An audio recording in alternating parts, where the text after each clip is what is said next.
From the personal journal of Private Emil M. Calhoun, Medical Detachment, 353rd Infantry Regiment, 89th Division.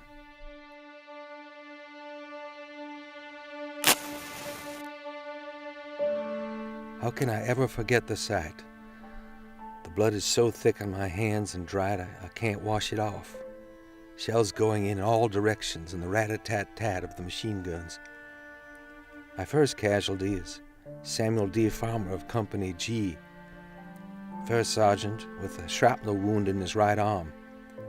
About this time I saw Major O'Donnell's orderly lying in a ditch so badly shell-shocked he could not hold his rifle, but could not tarry long with him as he was not injured. At 6:30 a.m., Private Claire... We're all products of our past. And so by knowing what our predecessors did before us, we have an idea of at least what the future may hold. For today's soldiers, World War I is the first time we have medics out with the riflemen. Medics go forward with their guys, they're there with the infantry, they're doing everything they can. It was important to push medical care forward. World War I was a good test bed for our emerging knowledge of antisepsis and vaccination and the prevention of the spread of communicable diseases. There were new wrinkles to fighting in World War I. There was gas warfare, there were machine guns, there were airplanes, there were submarines, and all of those called for different aspects of bravery. But I think what it showed was that bravery was not just, as it had been in the Civil War and the Spanish-American War, lining up with a bunch of guys who you were going into action with and were trusting on your right and your left. It was a lot more individual. So it was individuals and small teams needed individual leadership and individual bravery because they wouldn't have a big group around them.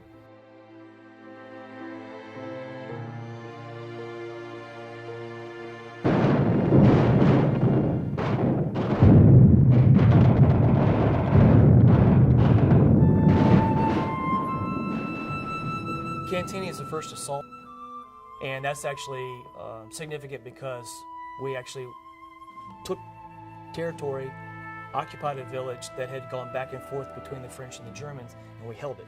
And then they hold it for 3 days against heavy German counterattacks. And the Germans are using gas as part of their normal artillery preparation for their counterattacks. They use some mustard gas to block our supply routes into the village. They use some tear gas to make us put our masks on, and their medics are out there evacuating all the gas casualties, running from foxhole to foxhole, shell hole to shell hole, getting out there. The guys that are wounded and knocked out, they're getting a mask onto those guys, and then helping them back to the rear when the firing dies down.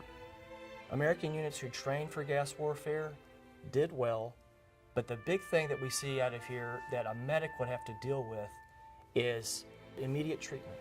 So phosgene and chlorine, you've got to allow them to breathe. So once it dissipates, 30 minutes when the wind blows and it's out of the trenches, they're able to evacuate those casualties. Using that method, having a system to follow is what we can pull from the past for the future.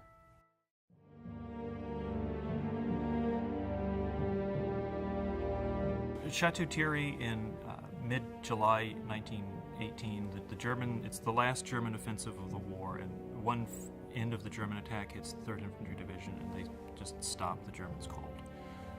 But one infantry regiment is scattered out as an outpost zone, squads, platoons, little fire teams here and there dotted through the countryside. And the medics have to go out and take care of those patients and then bring them back to the battalion aid station. So there'll be a lot of buddy carry, there'll be a lot of 2-man litter teams. The only way to safely provide medical care was to push that medical aidman to the far forward echelons. It wasn't feasible to have a surgical suite, for example, in the front trenches. So it's in World War I that we actually push 2, what we call today medics, to an infantry company.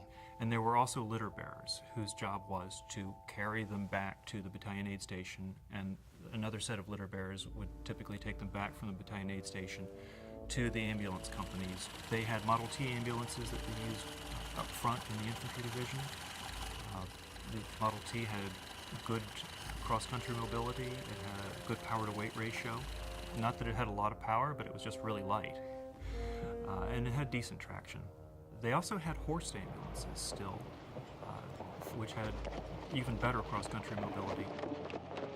The faster you get a guy back to surgical care, the better for him. It's not rocket science, and it's not rocket science today, but they learned that.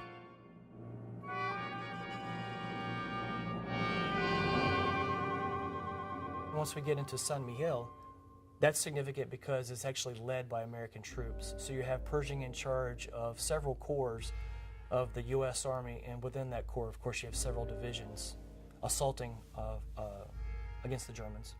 Rifle skills were a big thing for General Pershing, the U.S. commander in Europe. He wanted the U.S. troops not to get bogged down in the trenches and spend another few years attacking 100 meters at a time. He wanted us to punch through and then operate as riflemen in open country. He thought that was a very American way to fight. You have the unique situation in the American Army where you have a story of Alvin York, who initially, when he's going out to no man's land to try to take a position, he's not in charge. And so he's in a situation where he eventually becomes in charge because either his officers or NCOs are wounded or killed. So he's left in charge, and soldiers are taking instruction from him. And the way he described taking out the Germans as they were coming to him in a line was the same way he used to take out turkeys. He would shoot the one furthest away because he didn't want the front German to react. So he shot the guy in the back consecutively until the first couple Germans got the idea, and then they said, "No more, we give up, you're killing us."